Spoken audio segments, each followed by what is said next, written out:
Bonjour et bienvenue sur la mécanique universelle. Alors, ce fameux aujourd'hui, nous sommes le mercredi 21 décembre 2022. Voilà. Et je continue mes petites pérégrinations à travers cet ouvrage. Hegel, l'histoire est un processus menant à la liberté. Apprendre à philosopher. Voilà. Et donc, comme d'habitude, je pioche un peu n'importe où. Là,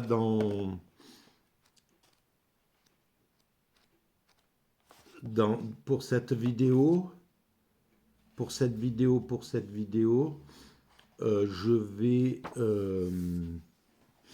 je vais continuer la vidéo précédente.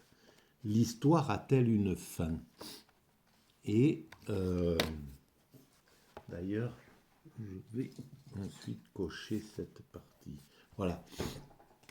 Et donc, la façon dont je pratique est celle-ci. Je lis, je découvre en même temps que je lis, et puis je commente, je digresse, on pourrait dire. Je fais des digressions à partir de cette lecture. Et voilà. Et c'est en lien avec la théorie que je défends sur la mécanique universelle, le site mécaniqueuniverselle.net. Et cette théorie, la base, c'est l'idée de base, c'est l'humanité est destinée à atteindre son ultime perfection. Cette ultime perfection, c'est une perfection spirituelle. C'est la montée progressive vers l'aptitude à l'extase, à vivre l'extase. Voilà. Donc je vous renvoie à la lecture de la mécanique universelle pour en comprendre tous les ressorts, ou à l'écoute des vidéos précédentes sur cet espace YouTube. Voilà. Donc je commence à lire et je commente. Alors, en affirmant cela, donc, qu'est-ce qu'il affirmait en fait? Il faut que je lise un peu plus haut. Si l'on associe ces deux tendances, celle du déroulement de l'histoire vers la découverte de la liberté et celle des individus se dirigeant vers l'assomption d'une norme qu'ils s'imposent librement à eux-mêmes, le cours de l'histoire débouche nécessairement sur la démocratie, régime qui suppose la fin de l'histoire. En affirmant cela, Hegel ne veut pas dire que l'universalisation de la démocratie va mettre fin aux conflits humains, mais simplement qu'aucun progrès ne sera possible après elle, car elle ne pourra plus être dépassée par une forme d'universalité plus grande que celle du suffrage universel. Alors, dans la vidéo précédente, j'essaye de démontrer un petit peu la logique de cette idée, de pourquoi la démocratie marquerait la fin de l'histoire. J'essaye de voir une date de cet ouvrage. Je pense qu'il n'y a pas très longtemps qu'il a été écrit. Bon, bref. Alors, la démocratie, c'est pas la fin de l'histoire de façon ça c'est pas la fin de l'évolution dans laquelle l'historicité, l'histoire du monde est inclus. Nous évoluons, l'humanité évolue, et dans cette évolution construit en même temps l'évolution de l'histoire. Voilà, l'histoire évolue en même temps que l'humanité évolue. Donc la démocratie, c'est un passage politique, une forme d'organisation sociale, politique, humaine, qui est évidemment, en ce moment, celle qui tend à se répandre sur la planète. Les pays comme les nôtres, les nations qui ont la démocratie comme les nôtres, cherchent à la rendre de plus en plus démocratique, à en écarter les perversions, et elles sont multiples. Les capacités d'abîmer le système démocratique, de l'abuser, de le corrompre, etc., etc. On le voit actuellement depuis l'arrivée du néolibéralisme. On voit à quel point les démocraties sont attaquées de toutes parts et par ceux qui se font élire sous l'étiquette démocrate en même temps. Donc, pour le monde démocratique, il tend à améliorer la démocratie, et pour les mondes qui sont sous des régimes dictatoriaux, autocratiques, théocratiques, etc., ils espèrent, ils aimeraient globalement accéder à la démocratie, ce qui est tout à fait normal. Alors, évidemment, si on interroge sur une place publique les Afghans sur leur désir d'aller vers la démocratie, ils diront non s'ils risquent leur vie à dire le contraire. Mais globalement, tout être humain, évidemment, vise à préférerait un système où il peut intervenir, où sa voix compte, où son point de vue compte pour l'évolution pour sa propre évolution et l'évolution de ses congénères. C'est tout à fait légitime. Voilà. C'est ce qui ne veut pas dire que la démocratie ne signifie pas la fin du monde spirituel, par exemple. Pas du tout. Mais ça le met à distance, ça le met à une certaine distance du politique, ce qui est sa place légitime. Le spirituel ne doit pas interférer de façon exagérée dans la politique. Qu'ils disent ce qu'ils pensent, qu'ils servent de guide sur certains plans, c'est tout à fait légitime. Le religieux, il fait partie autant que le laïque de l'évolution de l'humanité. Donc il a droit au chapitre comme le laïque, évidemment. Et c'est peut-être le problème que nous rencontrons là. Le laïque est devenu tout-puissant, ce qui est légitime. Il a pris le pouvoir, il a renversé le religieux, comme chez nos cousins primates, comme lorsque nous étions primates naturels. Voilà, quand un prétendant renverse un dominant, eh ben, il le fait fuir, il le maintient à distance, il ne veut même plus le voir, quoi. Voilà. Et puis, il faudra attendre quelque temps pour qu'il se réconcilie et qu'il se rapproche à nouveau. Voilà. Ça me dérange. Voilà. Et donc,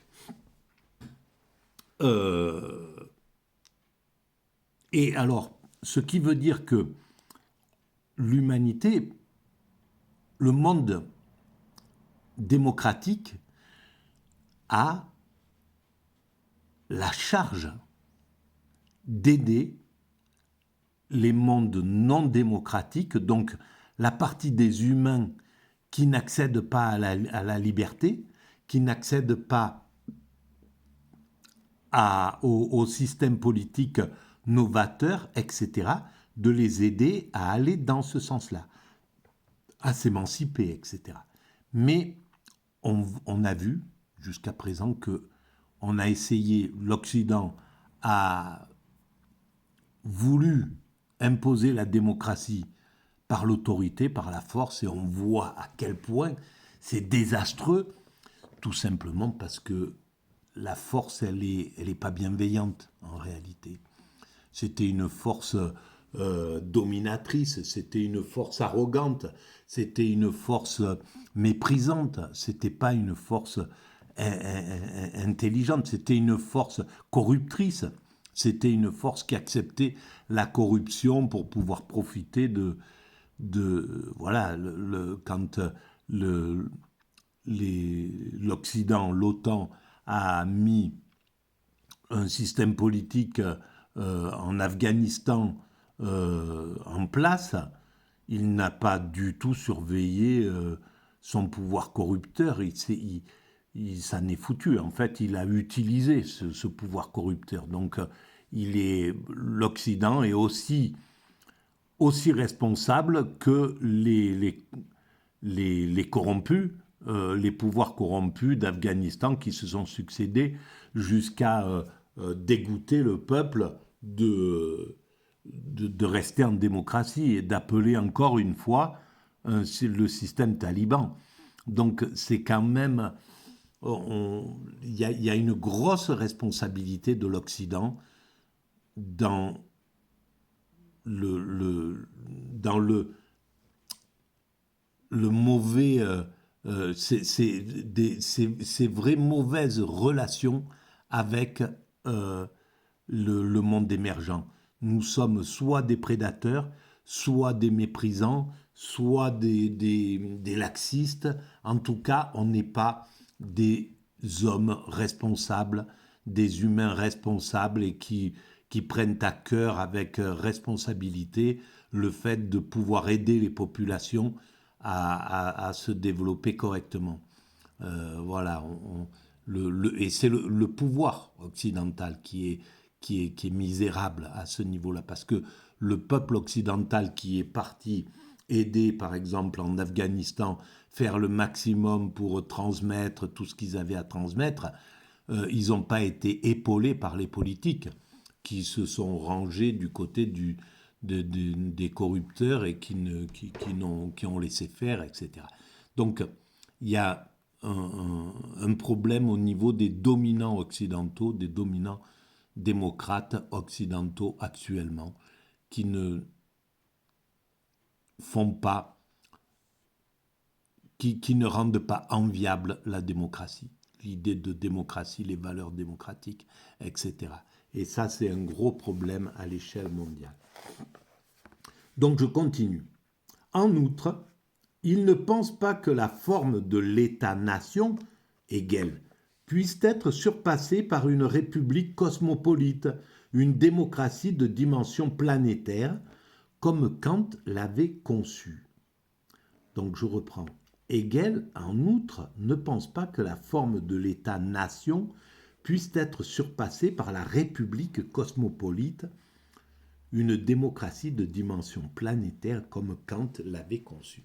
Ça, c'est étonnant parce que Hegel est plus récent que Kant et pourtant son idée, là, à mon sens, est plus archaïque. Parce que là, pour le coup, Kant a raison.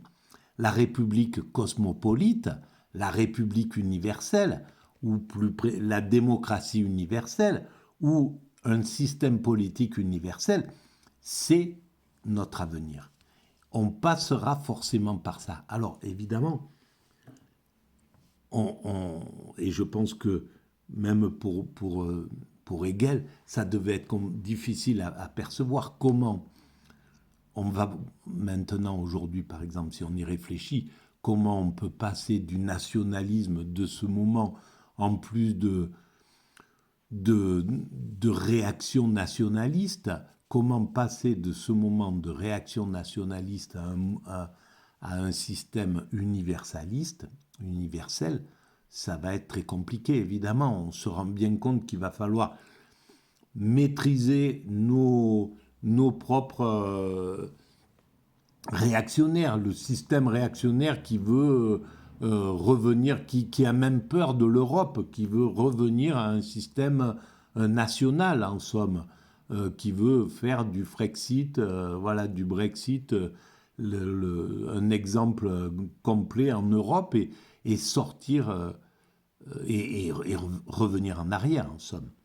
Donc il va falloir dépasser ça, il va falloir passer sur développer l'idée de l'universalisme, etc., etc. Mais évidemment, ça se fera. C'est une question de temps.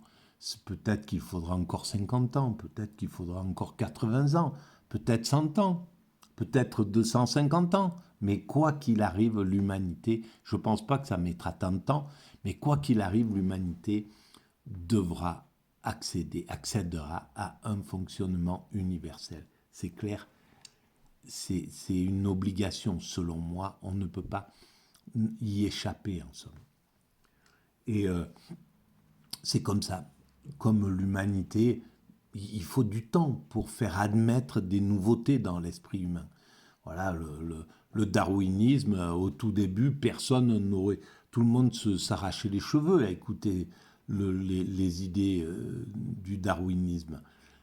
Personne ne voulait accepter l'idée que nous descendions des singes, des autres primates, etc. Et puis, progressivement, c'est rentré dans les mœurs et ça devient... Voilà, aujourd'hui, il y a depuis 40 ans, on vise à laisser s'émanciper ceux qui ont une sexualité différente de la norme, donc de laisser libre de vie, de choix, de ne pas maltraiter l'homosexualité, etc., etc. Et on voit à quel point c'est lent à passer même dans l'humanité entière. C'est compliqué parce qu'il y a des fois, ça va un peu trop vite. Le monde l'évolution va trop vite et donc le monde réactionnaire va bloquer à un certain endroit pour empêcher ou même revenir un peu en arrière parce que l'évolution est trop rapide.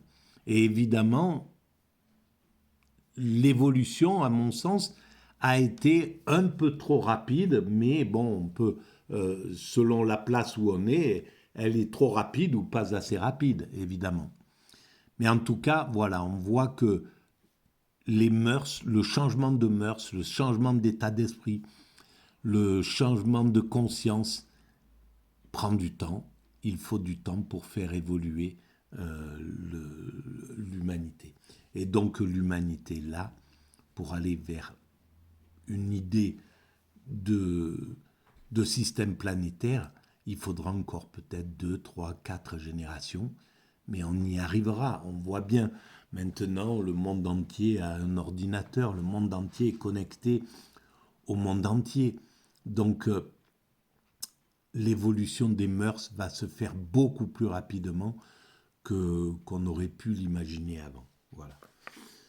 Donc, je continue. Si la thèse de la fin de l'histoire s'avère polémique, la version correspondante de son histoire de la philosophie peut l'être davantage encore.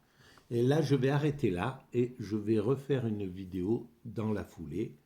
Voilà, comme ça, je fais des vidéos pas trop longues. Merci de votre écoute, à bientôt.